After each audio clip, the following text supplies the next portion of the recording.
حضور صلی اللہ تعالی علیہ وسلم نے ہمیں پچھلی ساری قوموں سے جداگانہ اور ایک بھرپور اور ہر قسم کی خوشبو سے معمور دین عطا فرمایا ہے۔ کسی بھی اور قوم کی تھوڑی سی چیز کو بھی اسلام کے اندر شامل کرنا یا کچھ تھوڑی سی کسی سے کوئی چیز مستعار یا ادھار لینا، اسلام اس کو پسند نہیں کرتا۔ نبی پاک صلی اللہ تعالی علیہ وآلہ وسلم نے فرمایا، اہل یہود بغیر ٹوپی کے دستار باندھتے، جب سر پہ پگڑی باندھتے تو ان کے سروں پر ٹوپیاں نہیں ہوتی تھی۔ فرمایا تم نے ٹوپی پر دستار باندھنی ہے، یہودیوں کی مخالفت کرنی ہے، تم نے اہل یہود کی مخالفت کرنی ہے۔ فرمایا نصارہ کا طریقہ یہ ہے کہ وہ درمیان سے مانگ نہیں نکالتے، سر میں جب کنگھی کرتے ہیں تو درمیان سے مانگ نہیں نکالتے، تم نے درمیان سے مانگ نکالنی، ان کی تم نے مخالفت کرنی۔ فرمایا آتش پرست یہودی اور بہت ساری قوموں کا طریقہ یہ ہے کہ مونچھیں بڑی رکھتے ہیں، داڑھیاں چھوٹی رکھتے ہیں۔ فرمایا تم نے ان کی مخالفت کرنی ہے، مونچھوں کو پست کرنا ہے اور داڑھیوں کو بڑا کرنا ہے۔ کوئی چیز کسی اور کی مستعار لے کر دین میں شامل کرنے کو نبی پاک صلی اللہ علیہ وسلم نے پسند نہیں فرمایا، پسند نہیں کیا۔ فرمایا یہ کام تم نے نہیں کرنا، تمہاری علیحدہ ایک شناخت ہے، تم مسلمان ہو، تمہارا اٹھنا بیٹھنا کھانا پینا چلنا سونا جاگنا حتیٰ کہ تمہارا نماز جنازہ بھی دوسروں سے منفرد ہے۔ تم لوگوں نے کسی اور قوم کی کسی تھوڑی سی بھی چیز کو اپنے معاملات میں شامل نہیں کرنا۔ اس کو کہتے ہیں دو قومی نظریہ، یہ نظریہ ہے، اسی کی بنیاد پر پاکستان بنا تھا کہ ہندو ایک الگ قوم ہے، مسلمان ایک الگ قوم ہے، ان کا اٹھنا بیٹھنا کھانا پینا ہم سے بالکل علیحدہ ہے اور ہمارا ان سے بالکل علیحدہ ہے، طرز زندگی طرز معاشرت معیشت کہیں ملتی نہیں ہندوؤں سے مسلمانوں۔ لہذا ہمیں ایک ایسا وطن چاہیے، ہمیں ایک ایسا وطن چاہیے جس وطن کے اندر مسلمان اپنے طریقے کے مطابق اٹھیں بھی بیٹھیں بھی چلیں بھی سوئیں بھی۔ نماز پڑھنے کے لیے وطن نہیں بنایا گیا کہ ہم نے اذانیں دینی ہیں نمازیں پڑھنی ہیں جماعتیں کرانی ہیں، یہ کام ہندوستان میں آج بھی ہوتا ہے۔ وہاں مسجدوں میں اذان بھی ہوتی ہے، جماعت بھی ہوتی ہے، تلاوت بھی ہوتی ہے، مدارس بھی ہیں، مساجد بھی ہیں، عربی ادب بھی ہے، سارا کچھ ہے۔ وہ پریشان کرتے ہیں، اس سے قطع نظر کرتے ہیں، وہ تکلیف دیتے ہیں، لیکن پابندی نہیں ہے۔ یہ سارے کام وہاں بھی، پاکستان نماز کے لیے نہیں بنا، پاکستان تلاوت کے لیے فقط نہیں بنا، پاکستان نبی پاک کے نظام کے لیے بنا ہے کہ کچہری میں حضور کا دین نافذ کیا جائے گا، اسمبلی میں نبی پاک کا دین نافذ کیا جائے گا۔ حضرت عمر فاروق رضی اللہ تعالیٰ عنہ کے طریقوں کے مطابق حکمران اس ملک کو چلائیں گے، اس لیے پاکستان بنایا گیا تھا۔ اب تو کوئی یہ نعرہ نہیں نہ لگاتا، کوئی جماعت بھی یہ نعرہ نہیں لگاتی جتنی سیاسی جماعتیں ہیں۔ حالانکہ پاکستان کا نعرہ آج بھی ہر آدمی کو پتہ ہے کہ پاکستان کا مطلب کیا، لا الہ الا اللہ محمد رسول اللہ صلی اللہ تعالی علیہ۔ لیکن کوئی بھی سیاسی جماعت اب اس نعرے کو لگانے کو تیار، بلکہ اس نعرے سے کانپتے ہیں سیاسی حکمران، ان کو ڈر آتا ہے، ان کو پتہ ہے کہ جب پاکستان کا ترجمہ لا الہ الا اللہ محمد رسول اللہ ہوگا تو سب سے پہلے ہمارے لیے مشکل بنے گی، ہمیں سب سے پہلے احتساب کے کڑے مراحل سے گزرنا پڑے گا۔ دیکھیں نا، جمہوریت کے لیے اگر پاکستان بنا تھا تو جمہوریت تو میں ہمیشہ کہتا ہوں ہندوستان کی جمہوریت آج بھی پاکستان سے بڑی مستحکم ہے، ایک دفعہ بھی وہاں ڈکٹیٹر کی حکومت نہیں آئی۔ تو یہ جو ہمیں بتایا جاتا ہے، سبق پڑھایا جاتا ہے، ہماری نوجوان نسل آج تک ہر آدمی آتا ہے، میں نے کافی پہلے بھی کہا تھا کہ لوگ ہمیں نئے نئے نکات دیتے ہیں، کوئی 10 نکات دیتا ہے، کوئی 14 نکات دیتا ہے، کوئی 16 نکات دیتا ہے. ہمیں ضرورت نہیں تمہارے نکات کی، اس لیے کہ ہمیں سارے نقطے خطبہ حجت الوداع پہ نبی پاک نے عطا فرما دیے ہیں صلی اللہ تعالی علیہ وسلم. کسی نقطے کی ضرورت نہیں ہے، ہم حاجت نہیں محسوس کرتے. جب کوئی پارٹی منشور دیتی ہے، دستور دیتی ہے، تو میں تو حیران ہوتا ہوں کہ کیا کر رہے ہیں یہ لوگ. ہمیں ضرورت نہیں کسی منشور دستور کی. سارے منشور، سارے دستور، سارے قانون، ساری باتیں آمنہ کے لال ہمیں عطا فرما گئے ہیں، ضرورت نہیں ہے. پاکستان بنا تھا 2 قومی نظریے کی بنیاد پر. نظریہ کیا ہے؟ لا الہ الا اللہ محمد رسول اللہ صلی اللہ تعالی علیہ. حکمران اس کو بھول گئے اور انہوں نے قوم کی ذہن سازی اس طرح کی، میڈیا کو ساتھ ملا کے بچوں کا ذہن اس طرح کا بنایا کہ قوم بھی تیار نہیں ہوتی. نظام مصطفیٰ صلی اللہ علیہ وسلم کے لیے قوم تیار، حالانکہ کافر کو آپ کی نماز سے کوئی مسئلہ نہیں. یورپ میں کبھی پابندی لگی ہے کہ مسجد نہ بناؤ؟ کبھی وہاں کسی نے کہا ہے قرآن پاک نہ لے کے آؤ؟ کبھی کسی نے کہا ہے؟ وہاں پابندی نماز پہ نہیں ہے. ان کو ڈر تو نظام مصطفیٰ سے آتا ہے کہ دین نافذ نہیں ہونا چاہیے. تو میرے بھائی، پاکستان ایک نظریاتی وطن ہے. جتنا دوڑ سکتے ہیں میں اور آپ دوڑ لیں، جتنا دوڑ سکتے ہیں. جہاں تک یہ قوم بھاگ سکتی ہے بھاگ لے. یہ اس چہرے کو اپنا لے یا اس چہرے کو اپنا لے یا اس کو آزما کے دیکھ لے. چونکہ اس وطن کی بنیاد کلمہ ہے تو یہاں سکون بھی اسی وقت آئے گا جب حکومت بھی کلمے والے رسول کی آئے گی صلی اللہ تعالی علیہ وسلم صلی اللہ تعالی. اور اسلام ہر جگہ یہ بتاتا ہے کہ ملک کس کے ہیں؟ اللہ کے. تو نظام کس کا ہونا چاہیے؟ اللہ کا، اللہ کے دین کا. دنیا کی سب سے بڑی ہجرت ہوئی تھی جب پاکستان بنا تھا. دنیا کی سب سے بڑی ہجرت. 10,000 عورتوں کی عزتیں لوٹی گئیں جب یہ وطن بنا. لاکھوں لوگوں نے جانوں کی قربانیاں دیں. ابھی 15-20 سال پہلے ہندوستان کا پنجاب کا جو علاقہ ہے اس کو کھولا گیا تو ایک کنویں سے ابھی بھی ہڈیاں ملی ہیں جو سکھوں نے کاٹ کر مسلمان کنویں پورا بھر دیا تھا. اس تکلیف کے ساتھ وطن بنا. کس لیے؟ جمہوریت کے لیے، حکمرانوں کے للے تللے کے لیے، ان کی بڑی کاروں، جیپوں اور مرسڈیز کے لیے. اس لیے کہ یہاں روز نیا بل آئے گا، آج گورنر راج ہے تو آج فلاں ہے تو آج فلاں ہے. یہ ساری حکومتیں اگر وہی قانون جو انگریز کا بنا ہوا ہے اور وہی ساری دفعات جو آپ کے ہاں نافذ ہے وہی ہندوستان میں نافذ ہے تو بتایا جائے پھر وطن کیوں بنایا گیا تھا؟ پھر کیا ضرورت تھی؟ یہ سارے کام تو وہاں بھی ہو رہے ہیں.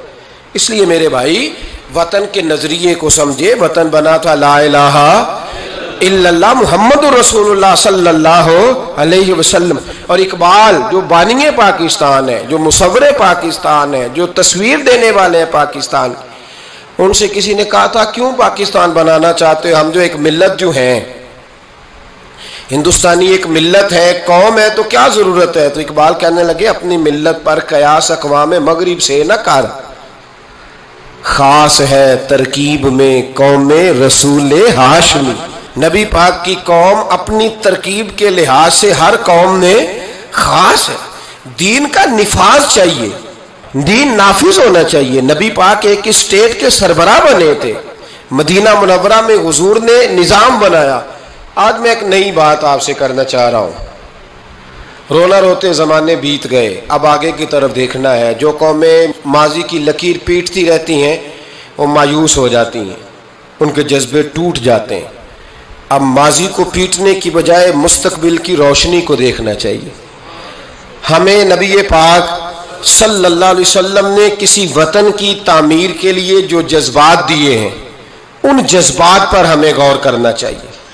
حکمران تو جو کر رہے ہیں وہ تو کر ہی رہے ہیں، اور جو وہ کریں گے وہ بھی سب کو نظر آ رہا ہے، اور ہمیں سمجھ لگ رہی ہے کہ آئندہ بھی کیا ہونے جا رہا ہے. ہم نے کیا کرنا ہے؟ ایک جملہ میں کہنے لگا ہوں، اگر کسی کو تکلیف ہو تو مجھے خوشی ہوگی. ایک جملہ میں کہنے لگا ہوں، اگر کسی کو پریشانی ہوگی تو مجھے بڑا ہی اچھا لگے گا. کسی بڑے آدمی کو پریشانی ہوگی تو مجھے خوشی ہوگی. وہ جملہ کیا ہے وہ سن لیں. یہ ملک حکمرانوں کا نہیں ہے، یہ ملک عوام کا ہے. اس لیے کہ حکمرانوں کے بچے تو یورپ میں رہتے ہیں، ان کی تو ٹکٹیں بک ہوتی ہیں. جب تک یہ اسمبلی میں ہوتے ہیں یہاں ہوتے ہیں، اور جب حکومتیں ختم ہوتی ہیں تو یہ یہاں موجود. ان سب کے تو باہر کاروبار ہیں، رہائشیں ہیں، اولادیں ہیں. تو یہ وطن کس کا ہے؟ پاکستان وطن کس کا ہے؟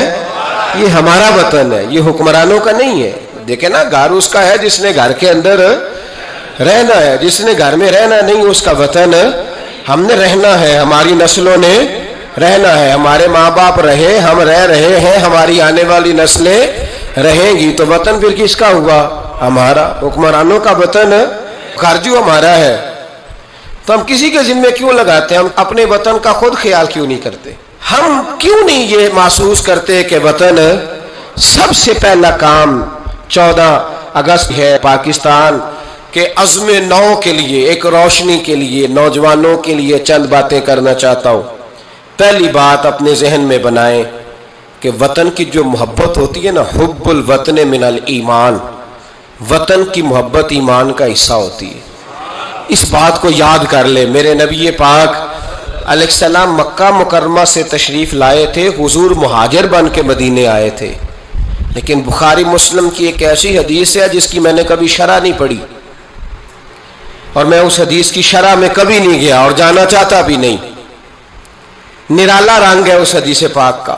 میرے محبوب پاک علیہ السلام مہاجر بن کے مدینے آئے، لیکن حضور نے ایک موقع پہ فرمایا، سنو بھائی مہاجرین اور انصار، کان کھول کے سنو.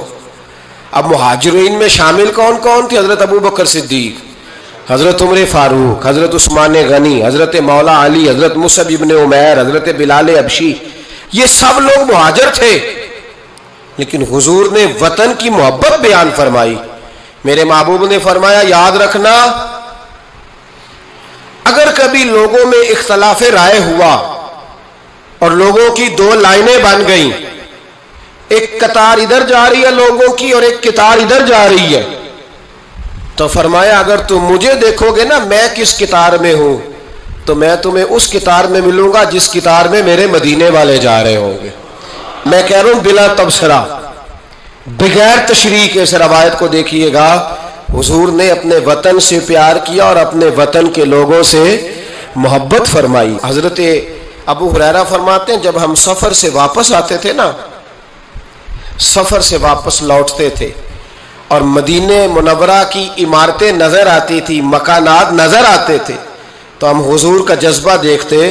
میرے محبوب پاک گھوڑے کو تیز کر دیتے، سواری کو دوڑاتے. یا رسول اللہ کیا ہوا؟ فرمایا جلدی کرو، میرا شہر آ گیا ہے، میرا علاقہ آ گیا ہے. حضور نے اپنے وطن سے پیار کیا، اگرچہ اس وطن کی انفرادیت اپنی جگہ پہ ہے، اس کی عظمت اپنی جگہ. ایک پہلو ان حدیثوں سے یہ بھی ملتا ہے کہ جس جگہ ہم رہتے ہیں ہمیں اس وطن سے پیار ہونا چاہیے، ہمیں پاکستانی ہونے پر فخر ہونا چاہیے. مدینے کے بعد، مکے کے بعد اگر ہمیں کسی وطن سے پیار کرنا چاہیے تو پاکستان سے کرنا چاہیے.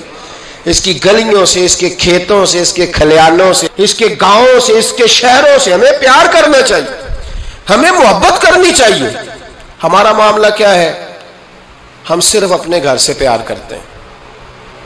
اس لیے 1.25 کروڑ روپیہ بنگلے پہ لگ جاتا ہے، 10,000 روپیہ لوگ اپنی گلی پہ نہیں لگاتے. وہ گلی کس کی ہے؟ اس پہ کیوں نہیں پیسے خرچ ہوئے؟ کہتا ہے وہ ٹیکس دیتا ہوں تو ٹیکس والے خرچ کریں گے. او خدا کے بندے، وطن تیرا ہے تو گلی بھی تیری ہے، اس کی تعمیر کی ذمہ داری بھی تیری ہے. تو چھوڑ، اگر وہ اتنے ہی اچھے ہوتے تو اب تک سنور نہ گیا ہوتا. تو اپنی گلی کا خیال کر، تو اپنے علاقے کا خیال کر، تو اپنی بستی کا خیال کر، تو توجہ دے، تو اس کی تعمیر میں کردار ادا کر. الیکشن آیا تو لوگوں نے کوڑے کی تصویریں کھینچ کھانچ کے سوشل میڈیا پہ ڈالی. فلاں ایم صاحب نے بھی اپنے علاقے سے کوڑا نہیں اٹھوایا، فلاں نے بھی کوڑا نہیں اٹھوایا، فلاں نے بھی کوڑا نہیں اٹھوایا. کوڑا جب بارش ہوتی ہے تو تعفن پھیلتا ہے، مجھے کچھ سانس میں تکلیف ہوئی تو ڈاکٹر صاحب سے جب میں نے مشورہ کیا تو وہ مجھے کہنے لگے کوئی تعفن والی جگہ نہیں ہونی چاہیے، اس سے آپ بچیں، درختوں کے پاس رہیں، پتوں کے پاس رہیں جہاں سے آکسیجن تازگی ملے۔ اور یہ ضرورت صرف مریض کی نہیں ہے، یہ ہر اس شخص کی ضرورت ہے جس کی سانسیں چل رہی ہیں، اس کو اس کی حاجت ہے۔ کوڑے پر جب بارش پڑتی ہے تو تعفن پھیلتا ہے، ایسی سخت بدبو آتی ہے جس سے امراض پیدا ہوتے ہیں۔ حکمران نے کوڑا نہیں اٹھایا، بلدیہ کے لوگوں نے ذمہ داری محسوس نہیں کی، ایم این اے صاحب کے حلقے میں ڈھیر لگے ہوئے کوڑے کے، لیکن ایک سوال ہے، پوچھنے کی اجازت ہونی چاہیے۔ وہ سوال یہ ہے کہ کوڑا اٹھانے والے نے تو نہیں اٹھایا، پر بتائیے کوڑا پھینکا کس نے تھا؟ جو آدمی سودا خریدنے کے لیے 4 گلیاں آگے جا سکتا ہے وہ کوڑا پھینکنے کے لیے بھی تو جا ہی سکتا ہے نا، اس کو پتا ہے نا کوڑا پھینکنے کی جگہ، پھینکا کس نے کوڑا؟ اچھا ایک بات اور ذرا آپ کی توجہ کے لیے، سوشل لوگ ہیں ہم معاشرے کا حصہ ہیں، ہمیں معاشرے میں لوگوں کی ضروریات درپیش رہتی ہیں۔ سوشل لائف میں اگر آپ تھوڑا سا آگے بڑھیں نا، آپ کے گھر میں جو بیٹی کا رشتہ دیکھنے آتا ہے نا، وہ جن چیزوں پر کمنٹس کرتا ہے نا، ان میں ایک چیز یہ بھی ہوتی ہے، وہ لوگ کہتے ہیں بھائی آپ کا گھر بھی اچھا ہے، آپ لوگ بھی اچھے ہیں، لیکن جس علاقے میں آپ رہ رہے ہیں نا وہ علاقہ صاف ستھرا نہیں ہے، وہ علاقہ اچھا نہیں ہے، وہ اس چوک میں بھی کوڑا پڑا ہے، پچھلے چوک میں بھی کوڑا پڑا ہے۔ تو یہ جو گلیوں میں کوڑا پڑا ہوتا ہے نا، یہ اس مقامی لوگوں کی تہذیب کی عکاسی کرتا ہے۔ آپ اس پہلو پر یہ میں اپیل کر رہا ہوں، میں گزارش کر رہا ہوں، میرے بزرگ میرے دوست ناراض نہ ہو، میری بات پر توجہ دیں۔ اب سنیں میرے نبی پاک صلی اللہ علیہ وسلم نے ہمیں تربیت کیا دی۔ حضور علیہ السلام فرماتے ہیں، امام رازی نے تفسیر کبیر میں حدیث لکھی ہے، محبوب فرماتے ہیں قیامت کے دن اللہ تبارک و تعالی ایک گناہ گار کے بارے میں جنت کا فیصلہ فرما دے گا۔ وہ گناہ گار بڑا تھا، بڑا مجرم تھا، بڑا، بندے کو پتا ہوتا ہے نا اپنا کہ وہ کتنا گناہ، وہ گناہ گار نہ رب کے کرم پر رو پڑے گا، اپنے رب کی عطا پر شرمندہ ہو کے روئے گا اور ہاتھ باندھ کے عرض کرے گا مولا میں تو جانتا ہوں میں کیا ہوں، ایسی کون سی میری نیکی تھی کہ تو نے مجھے بخش دیا۔ وہ خود شرمندہ ہو کے تڑپ کے بولتا ہے، تڑپ کے، میری اجرت میری محنت سے زیادہ کیوں ہے، میرے محسن تیرے احسان سے ڈر لگتا ہے۔ تو وہ خود بول پڑا، کہنے لگا مولا مہربانی فرما مجھے بتا یہ میرے اوپر کرم کیسے ہوا، میں تو اس قابل نہیں تھا۔ تو میرے محبوب پاک علیہ السلام فرمانے لگے، رب کریم اس سے فرمائے گا ایک دن رات کو نہ تو اپنی گلی سے گزر رہا تھا، دیکھنے والا کوئی نہیں تھا جو تیری تصویر کھینچ کے سوشل میڈیا پہ ڈالتا، کوئی اخباری نمائندہ نہیں تھا جو فٹافٹ اخبار میں خبر دیتا، کوئی لوگ نعرے لگا، تو اکیلا تھا، رات بھی تھی اندھیرا بھی تھا، گلی سے گزرتے ہوئے تیرے پیر سے کروڑا ٹکرایا تھا، رات تھی کوئی دیکھنے والا نہیں، تعریف کرنے والا نہیں، تو نے وہ روڑا اٹھا کے پھینک دیا تھا، کیوں پھینکا تھا؟ تو نیکی چونکہ اس کی نظر میں معمولی تھی تو وہ بھول چکا تھا، کہے گا یا اللہ وہ والا روڑا، وہ ایک روڑا مالک کریم، وہ تو میں نے اس لیے اٹھایا تھا کہ میرے محلے میں بوڑھے بھی رہتے ہیں، بیمار بھی رہتے ہیں، بچے بھی رہتے ہیں، کمزور بھی رہتے ہیں، اس لیے اٹھایا تھا کسی کو ٹھوکر نہ لگ جائے۔ میرے محبوب فرماتے ہیں عرش کے مالک نے فرمایا، رب کریم نے فرمایا تو رات کے اندھیروں میں روڑے اٹھا کے میرے بندوں کا خیال رکھے تو میں آج قیامت کے دن تیرا خیال نہ رکھوں؟ فرمایا اس ایک روڑے کے اٹھانے کی برکت سے میں نے تیرے لیے جنت کا فیصلہ فرما دیا ہے۔ تو اگر آپ اپنی ہی گلی کا کوڑا اٹھائیں، اگر اپنی ہی گلی کے روڑے اٹھائیں تو اس سے ہمارا وطن سنورے گا۔